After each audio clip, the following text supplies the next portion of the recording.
हरे कृष्ण। श्री गर्भगीता। अर्जुन उवाच।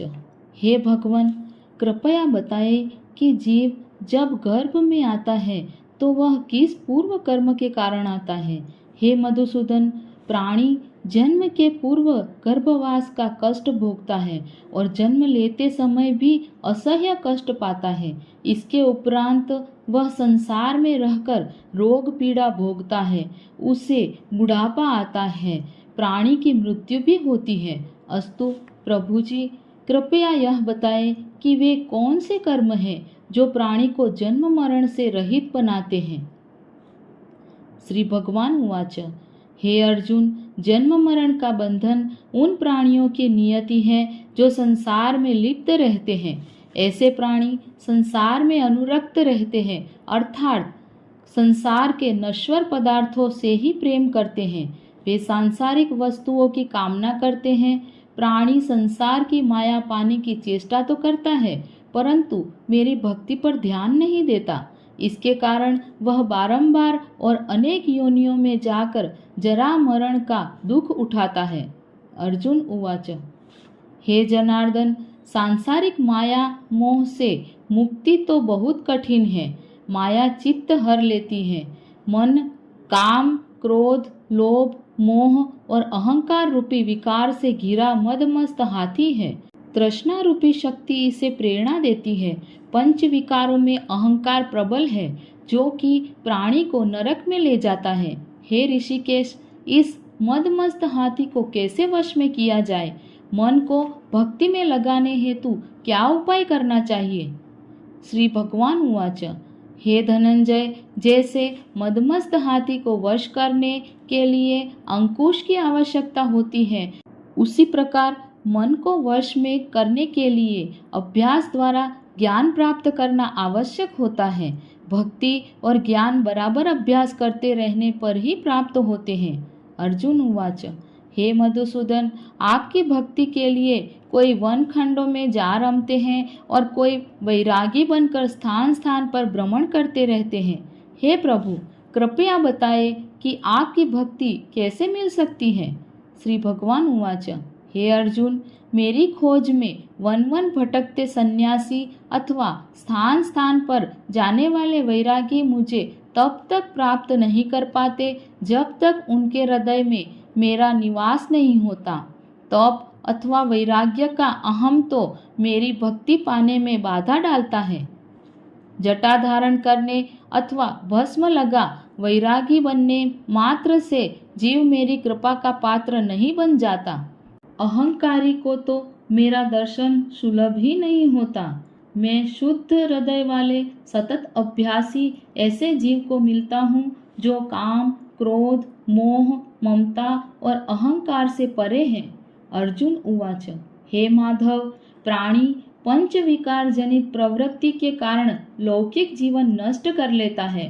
हे मुरारी, कृपया बताए कि वह कौन सा पाप है जिसके कारण किसी व्यक्ति की स्त्री असमय मर जाती है? किन पापों के फलस्वरूप अल्पायु में पुत्र मर जाता है? कौन से पाप के कारण व्यक्ति वीर्यहीन हो जाता है? श्री भगवान उवाच। किसी का लिया हुआ ऋण नहीं चुकाने वाला पति या पत्नी हानि का दुख उठाता है। उसी प्रकार किसी की धरोहर अमानत को न लौटाने वाले का पुत्र अल्प आयु में मर जाता है। किसी को सहयोग सहायता का आश्वासन देकर भी समय आने पर सहयोग न करने वाला वीर्यहीन होता है। ये सब भयंकर पाप है जो स्त्री या पुरुष एकाकी होकर भोगते हैं। अर्जुन उवाच। हे दयानिधे, किस पाप के फल स्वरूप प्राणी सतत रोगी रहता है और किस कुकर्म के फल स्वरूप बोझा ढोने वाला जघन्य पशु बनता है? श्री भगवान उवाच। हे अर्जुन, कोई सौभाग्यकांक्षिणी कन्या को बेचने वाला सतत रोगी रहता है। अभक्ष्य भोजन और मादक द्रव्य का सेवन करने वाला अधम योनि में जन्म लेता है। झूठी गवाही देने वाला भोजन बनाकर पंचकंवल कर स्वयं भोजन करने वाला बिल्ली और सूकर की योनि प्राप्त करता है। अर्जुन उवाच। हे प्रभु, इस संसार में जिनको आपने धन धान्य दिया है और उत्तम साधन दिए हैं, तो उनका पुण्य क्या था? श्री भगवान उवाच, उत्तम रीति से सुयोग्य पात्र को स्वर्णादि दान करने वाला धन धान्य और वाहन आदि पाता है। सत्य सनातन वैदिक रीति से सुयोग्य वर को विधि पूर्वक कन्यादान करने वाला उत्तम मानव योनि का अधिकारी बनता है।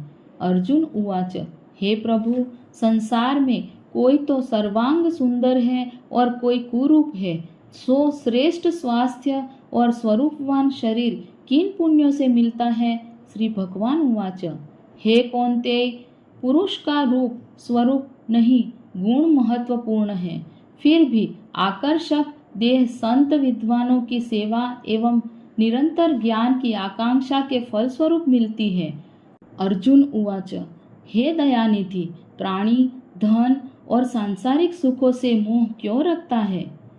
श्री भगवान उवाच, हे महाबाहु, अगर मेरी कृपा से प्राणी वंचित हो जाए तो धन दौलत और सांसारिक रूप आदि से प्रीति करने लगता है। यह सब नाशवान है। विवेकी साधक को इससे दूर रहना चाहिए। जो व्यक्ति सांसारिक व्यामोह से मुक्त हो काशी, हरिद्वार, अवंतिका, अयोध्या आदि पवित्र स्थलों के दर्शन और मेरी निष्काम भक्ति करता है, वह राजा जैसी संपन्नता और ज्ञान प्राप्त करता है। इसी प्रकार विनम्र भाव से दान या गुप्त दान करने वाला, कामना रहित होकर दूसरों की सेवा करने वाला सदा अपनी आवश्यकता अनुसार धन पाता है। उसकी काया निरोगी रहती है। अर्जुन उवाच, हे प्रभु, प्राणी में रक्त विकार, खंडवायु, अंधा अथवा पंगुता का कारण क्या है? बताने की कृपा करें। श्री भगवान उवाच, हे धनंजय, मेरी भक्ति से परे माया लिप्त, नशे व्यसनों में रत रहने वाला, क्रोधी, रक्त विकारी, आलस्य में डूबे दरिद्री, शील संयम रहित खंडवायु जैसे रोग से ग्रस्त होते हैं। पतिव्रत धर्म का उल्लंघन करने वाली स्त्री और संयम रहित पति में पंगुता, ज्योतिहीनता आदि आती है। अर्जुन उवाच, हे जगत गुरु, कृपा करके गुरु दीक्षा के विषय में भी कुछ बताएं।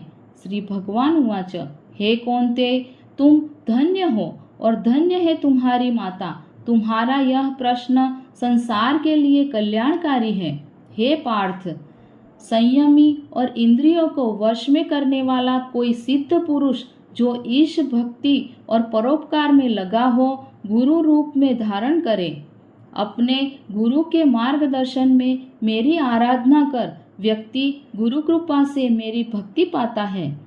ऐसे गुरु से विमुख प्राणी सप्तग्राम को मारने का पाप भोगता है। उसका मुख देखना भी पाप है। जैसे मदिरा भांड से सटा गंगा जल अशुद्ध हो जाता है, उसी प्रकार गुरुद्रोही गृहस्थ साधक की साधना निष्फल रहती है। ऐसा व्यक्ति कुकर, सूकर, गर्दभ, काक आदि योनियों को पाता है। वह अजगर के समान आलस्य में डूबा तिरस्कार पाता है। अतः गुरु आज्ञा पालक, साधनशील, व्यसन रहित जीवन व्यतीत करना चाहिए। हे धनंजय, गुरु दीक्षा बिना साधक का उद्धार नहीं होता है। मेरी भक्ति की इच्छा करने वाले को गुरु धारण करना उत्तम है। जैसे नदियों में गंगा, व्रतों में एकादशी और जीवों में मनुष्य तन श्रेष्ठ है, उसी प्रकार साधक की सिद्धियों में गुरु कृपा श्रेष्ठ है। गुरु सेवा का फल अश्वमेघ यज्ञ से भी अधिक फलदायी है। इति श्री गर्भ गीता। हरे कृष्ण।